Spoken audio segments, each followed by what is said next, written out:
What is up, fellow nerds, and welcome back to the Dapper Snapper Gaming channel, and welcome back to How Do I Want to Do This? This is our series where we take a look at all playable options available to players in Dungeons & Dragons 5th edition, then we rank them on a scale of 1 to 10 and either build them or fix them depending on how they rank.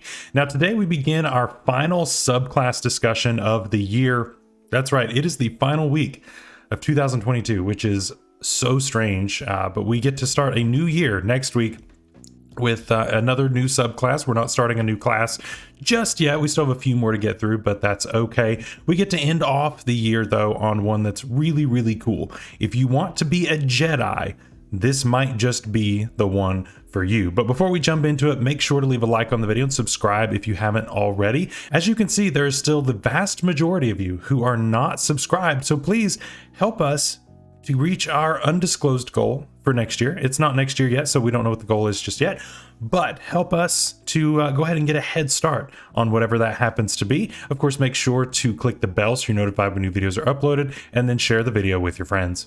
So today we talk about the Psi Warrior, the Jedi-ish type of subclass, and this is really cool. Very, very flavorful. A lot of people really, really like this type of a character because who doesn't want to be a Jedi, right?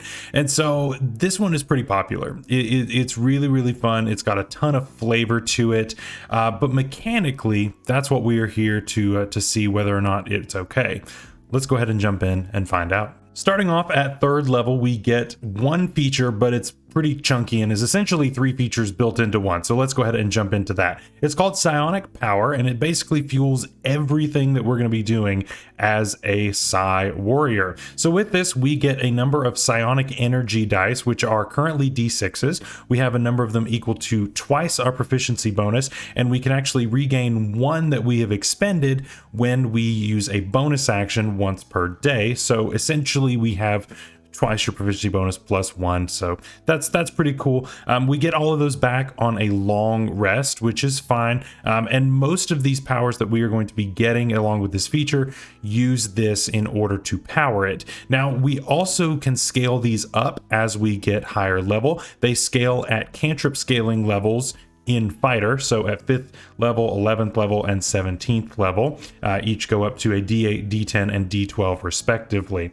With this, we get 3 different abilities that we can use these on. The first is Protective Field. Protective Field allows us to use our reaction to reduce damage to a creature that is either us or within 30 feet of us that we can see, and it is reduced by the number that we roll plus our intelligence modifier, which is pretty cool.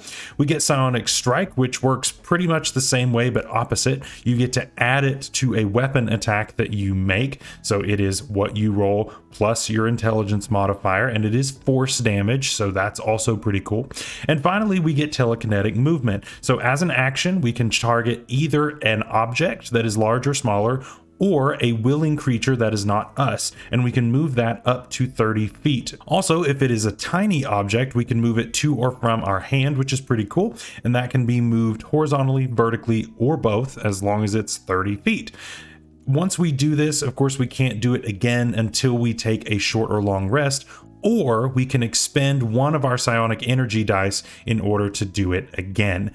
So the first thing that comes to my mind when I look at this feature is superiority dice coming from the Battle Master, which is good, right? Battle Master is one of our 10 out of 10s that we have had on the channel, so that's a good start for this to be similar to that.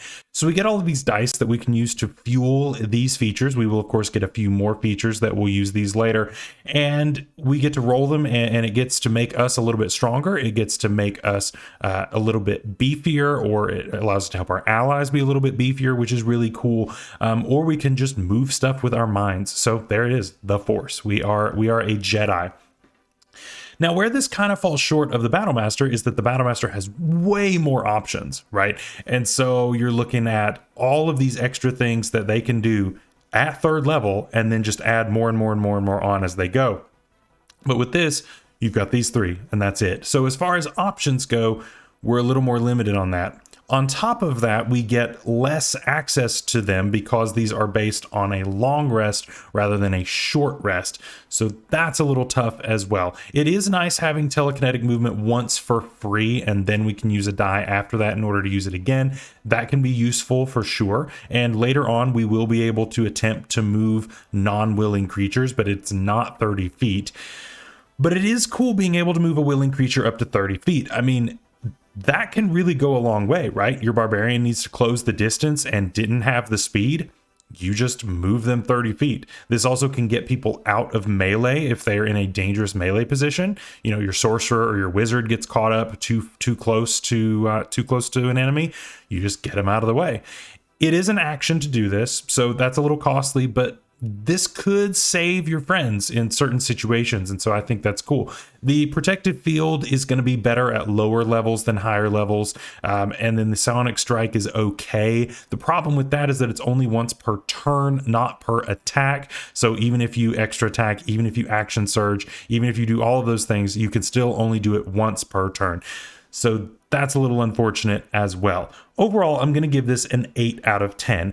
It is nice, right? These are some pretty cool features, and I think that they are all useful. However, their scaling isn't the best, and ultimately they do fall short of what it is that they emulate, which is the Battlemaster. Level 7, we get Telekinetic Adept, and this actually gives us 2 more uses for our psionic energy dice. Number 1, we get Psi Powered Leap. This gives us a flying speed equal to twice our walking speed during 1 turn at the cost of our bonus action, and we can do this once per short or long rest without using a die, or we can do it again if we use a psionic energy die. So that's not too bad, right? We also get Telekinetic Thrust, and this actually combos when we use our Psionic Strike ability from earlier. We can force the target to make a strength save against our intelligence modifier, and if they fail that save, then you can either knock the target prone or move it 10 feet any direction horizontally. So these powers are kind of interesting, and they are definitely very different from what we had before.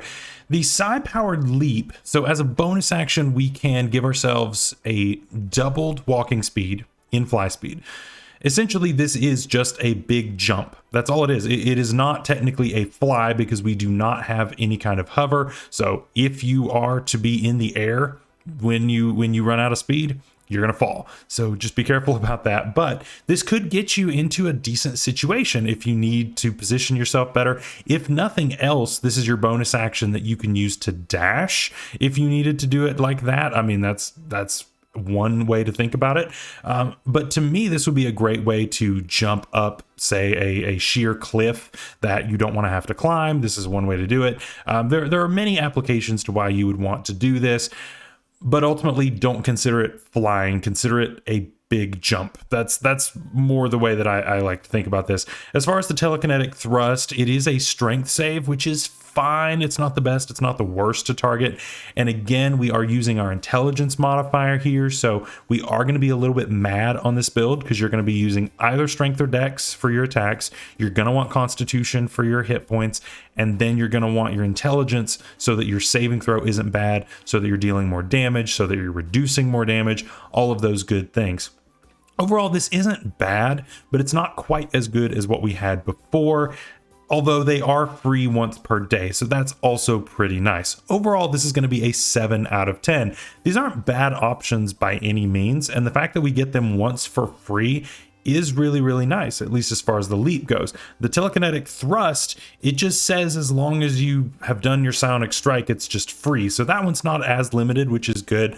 It's just free, so if they fail, whatever, no extra resources have been used up, so that's fine. But still, I think 7 is more than fair. At level 10, we get Guarded Mind, and this actually allows us to be a little bit more resilient in what it is that's trying to take over our mind. So with this, we can actually have resistance to psychic damage, which is okay.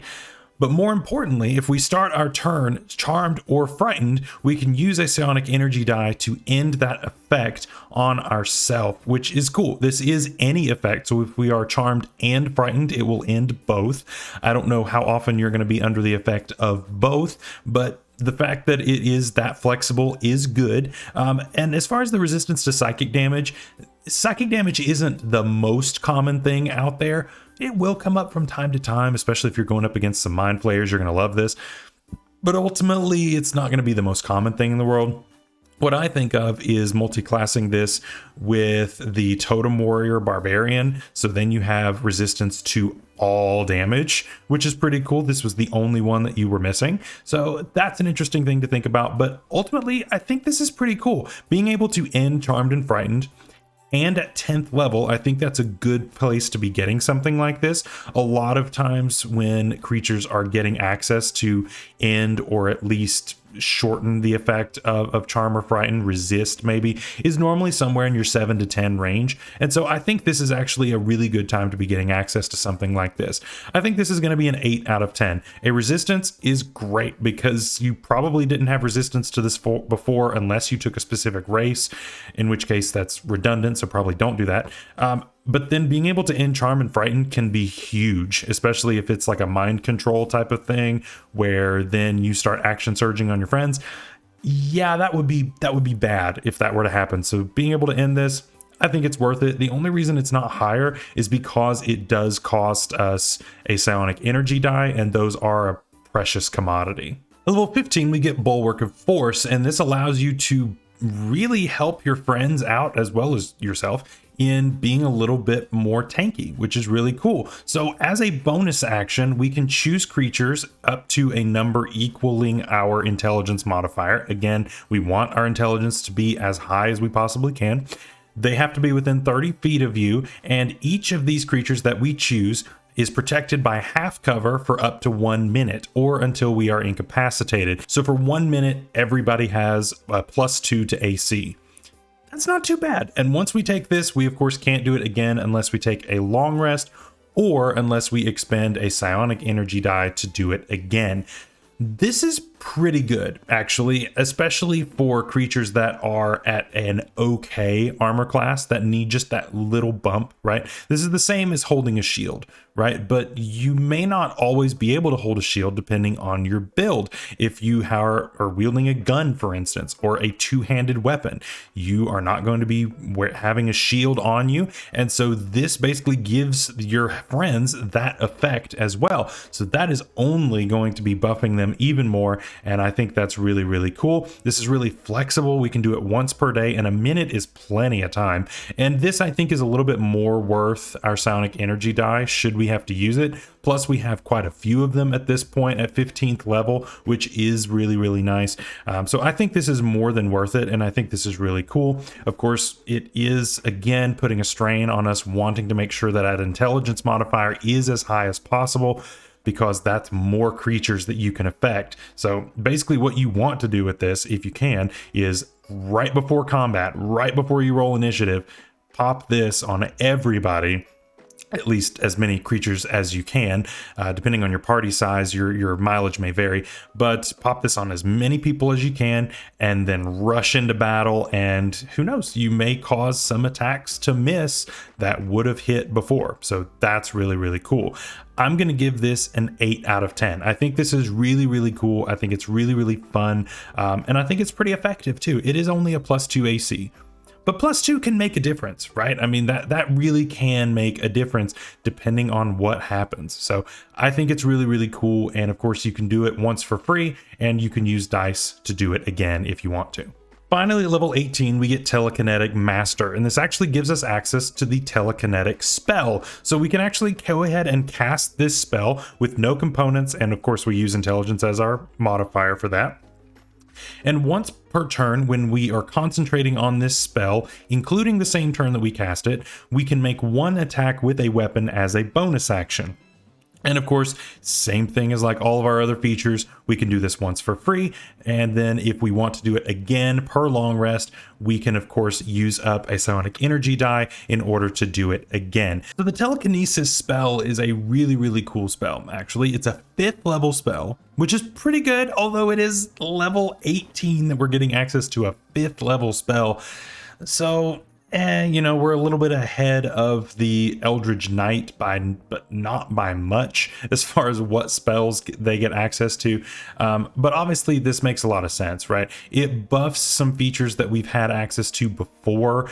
So basically, like, we get a little bit more leniency with the amount of weight that we could pick up. So we've got up to 1,000 pounds with a telekinesis spell, whereas before it was just large or smaller, which I guess you could find something that's more than 1,000 pounds that's large or smaller.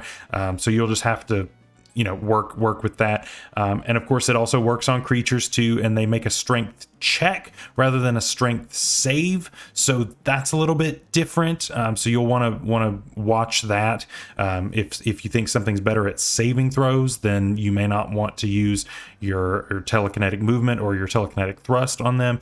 But yeah, it's kind of interesting, right? I think that this, while flavorful, I think it's very flavorful. I think that it kind of falls short in an 18th level feature. I feel like we should have gotten this plus something else. So, I mean, yeah, we could action surge, have this on our first action, then bonus action attack, and then action surge, and we'd get 3 more attacks. So that's a thing we could do at this point. But I mean, we can only do that, what, twice at this point? So, I mean, that's only 2 turns worth of being able to do that because we just got second action surge. But yeah, it just seems kind of late to be getting access to a 5th level spell when you've got your wizard who is able to cast Wish. So that's tough. Obviously, you all are in different roles. The wizard is obviously a lot more frail than you, and there's a whole list of things that differentiate those 2 classes. But ultimately, getting access to a 5th level spell at 18th level is just a little bit underwhelming, considering that it's kind of redundant. It's slightly better, but it's also slightly redundant when you think about what all you have gotten up until this point. Overall, I'm going to give this a 6 out of 10. While a good spell, and it's not complete trash by any means, it's just a little bit tough for me. And I think that it's going to end up being probably not used as much as what you think, and I feel like waiting until 18th level to get this was really late. I feel like it probably would have been better to get this at 15 and then a better version of Bulwark of Force at 18. That's just me. I think that would have been just a little bit better, but it's just my opinion. So where does that land us overall for the Psi Warrior? This one's kind of interesting. I like the flavor of this subclass a lot. I think it's a lot of fun to play. I know a few people who have played them in one-shots, in short campaigns, in things like that, and they said that they love them. And it's super fun having these abilities, and I would agree. I think this sounds really cool on paper, and it's not bad by any means. I don't think this is a bad subclass. Again, we're looking at where this ranks in comparison to other subclasses that are out there. And so is this as good as the Battlemaster? No, not at all. It emulates it. It does a similar thing to it, but it's not as good. The Battlemaster does it a little bit better. It's also not as good as the Echo Knight, and those are both in the same realm. I also am looking back to last week when we did the Gunslinger, right? The Gunslinger was a 7, and I do think that this is better than the Gunslinger, in my opinion. So we're in between a 7 and a 10, which is not a bad place to be, right? So we're looking at either 8 or 9. Do I think that this deserves a 9 is my issue, and I really just, I can't say that it does. I can't say that it is as good as just right there under that, right there under the Battlemaster, right there under the Echo Knight. I don't think it's quite there. So we're going to land on an 8 this week, which is not bad. That's a respectable score, and really, to me, 8 means that it's really well balanced. A lot of times when I rank these, 10s are the ones that are oftentimes really complained about because they're just too good. And so I think this one's actually really well balanced. It is one of the newer subclasses that has come out of this. And I just want to make a couple quick notes here just at the end. Number 1, I love when they do things like this, and this is really from Tasha's, when they do things like this of you can do it once for free and then you can expend a resource if you want to do it again. This reminds me a lot of what the Shadow Touched feat, the Fey Touched feat of being able to cast a spell once and then being able to do it again if you have a spell slot. That type of wording I think is really good and really healthy for your multiclassing, for just characters in general. I think that's really helpful for just balance overall. So I love that they did that. Now, one thing that's interesting is that they also have another subclass that has a feature that is named the same thing as this. When you look at the Soul Knife Rogue, the Soul Knife Rogue also has psionic energy dice. be really careful because they do not stack. They are two separate pools, and this was confirmed by Jeremy Crawford, even though they named them the same thing for some reason. You could have named it like Soul Dice or something with the other one, but no, we can't do that. I don't know, but they named them the same thing, but they are not the same thing. You have to keep them separate. They are two completely different pools, and they both scale based on the individual leveling of each of their individual classes. So that's one thing that's interesting, and I've seen some confusion about that. But overall, I really, really like this subclass. I think it's well balanced. I think it's fun. I think it's flavorful, but it's not overblown. I don't think that it's OP. I don't think it's crazy. I think that this is going to be a fun one no matter what table you bring it to. So that is it for today's video. Hope you guys enjoyed. Of course, later this week, we are going to be doing our final build of the year, and I hope you guys are looking forward to that because I certainly am. Until then, stay safe out there, stay healthy. We'll see you later. Bye-bye.